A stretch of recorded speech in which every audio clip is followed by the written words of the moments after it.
Kumusta mga paps, mga loves? Napapansin nyo, iba yung content natin ngayon. Mag-unbox tayo ng bagong phone. Yan. Poco M3. Nabili ko siya sa Lazada ng 6,990 pesos. Para sa tatay ko to. Kasi pangit yung phone niya, hindi pwede i-video call, kaya ito ang pinili ko. Sulit to for the price. So tara, unbox na natin. So yun, ito natin, silyado pa siya. Kuha lang tayo gunting.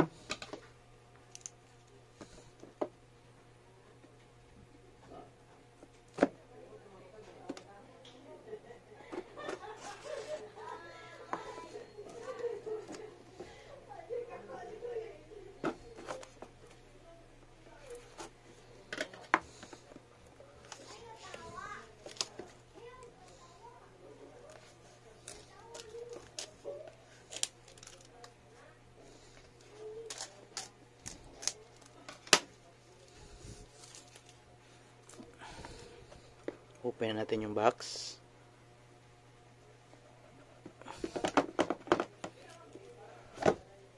So yun, pag open natin ng box, may makikita tayong isa pang maliit na box. Ano nandito?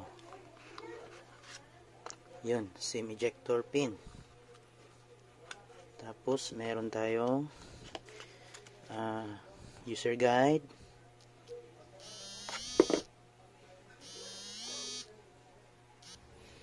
Tsaka meron tayong yan, warranty card. Lagyan natin dyan.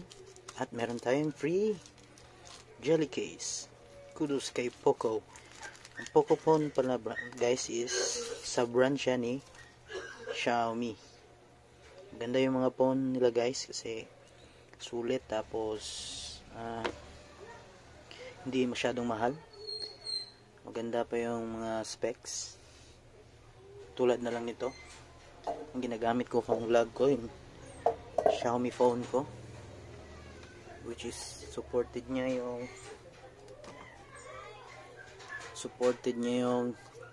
4K 60 FPS.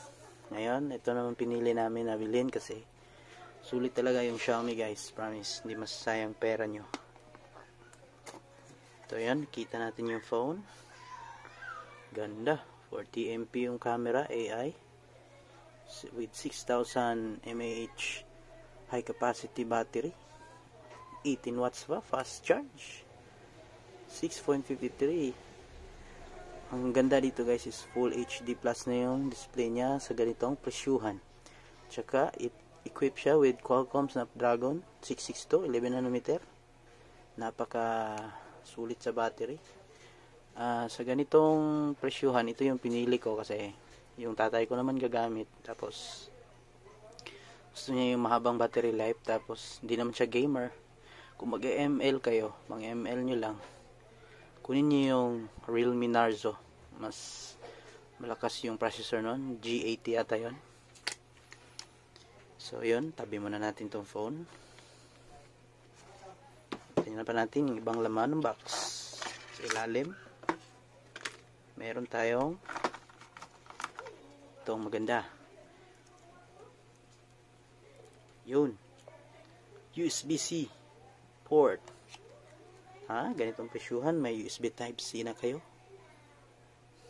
Tsaka itong power brick, which is 22.5 watts daw ito. Pero yung charging capacity ng Poco M3 is 18 watts lang, pero ayos na rin yun. Tulad na yun ng charging ng Mi 90 Pro ko. Mabilis naman. 1 hour lang, puno na phone natin. Tabi muna natin. At saka yun lang, wala nang ibang laman yung box. Tabi muna natin sila. So ito na nga, open na natin.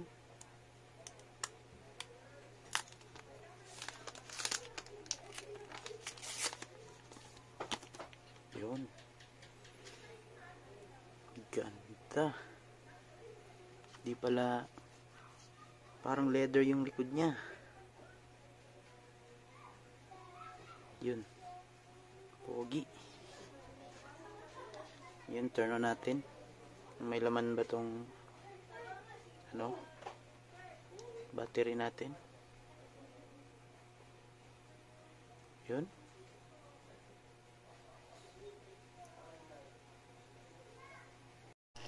So, ayun mga paps, mga mams, sinet up ko siya.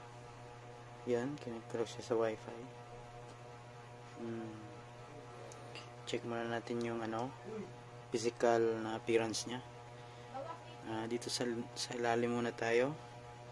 Meron siyang USB Type-C port, loudspeaker, tsaka microphone. Sa itaas naman, dito sa left side is yung SIM tray, sa kabila yung volume rockers, tsaka yung power button, which is siya yung nagsiserve as fingerprint scanner. Sa taas naman meron siyang another loudspeaker, high-res audio kasi ito, tapos IR blaster, noise cancellation mic, at yun, bonus may 3.5mm jack. Dito sa likod meron tayong 48 megapixel na main shooter, tapos 2 megapixel na depth sensor, tsaka macro lens na 2 megapixel. Sa harap naman meron tayong 8 megapixel front facing camera, tsaka yung earpiece andito kasi naka dewdrop notch kasi yung phone natin. Ganito pala siya pag may jelly case, guys. Yung jelly case niya may cover dito sa USB port, USB-C port. Yan. Meron pala siyang 6.53 na LCD display, Full HD Plus with 395 ppi. Good news din kasi may pre-installed siya na screen protector. Yan. Ang variant pala na ito ay may 4 gigs of RAM, tapos 64 GB storage. 110 pala to, guys. With MIUI skin, MIUI 12. Yun. Latest version siya ng MIUI ng Xiaomi. I-test pala natin yung niya, yung speaker quality. Malakas siya, guys.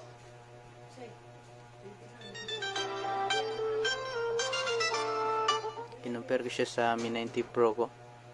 Malakas yung tunog ng Mi 90 Pro ko, kaya halos magka-level lang sila. Dual speaker kasi ito, high-res audio. Ang phone pala na to, guys, ay powered by Snapdragon 662 11nm na chip, which is matipid sa battery, pero hindi ko siya recommended for gaming.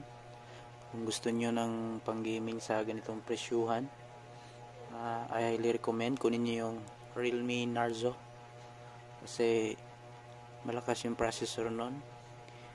Helio G80 yata, kayang kaya yung ML kahit high settings pa. Tapos may high frame rate pala yun, guys, sa ML. Yun yung maganda sa ML kung sa phone, kung may ganun, para smooth yung gaming. So, guys, itong Poco M3 pala is may 6000 mAh battery siya, capable of 18 watts fast charging, kaya hindi problema yung charging dito, tsaka yung battery life. Tapos yung chip natin is, yung chipset nya is Snapdragon 662, very power conservative kasi Snapdragon, alam naman natin yung mga Snapdragon. Yan, nagplay tayo ng mga 4K videos. Ganda yung display nya kasi 1080p. Full HD Plus. Panigurado mas mahaba battery life nito. So yun guys, yung unboxing natin dito sa phone. Di pala pa talaga to yung full review. Para sa akin, solid tong phone na to sa kanyang presyo kasi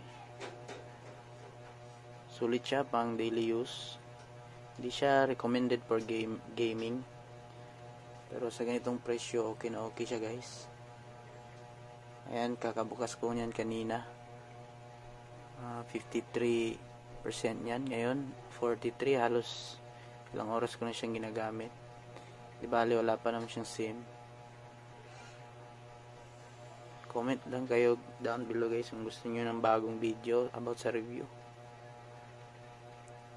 Ayun lang. Salamat sa panonood. Thank you and God bless.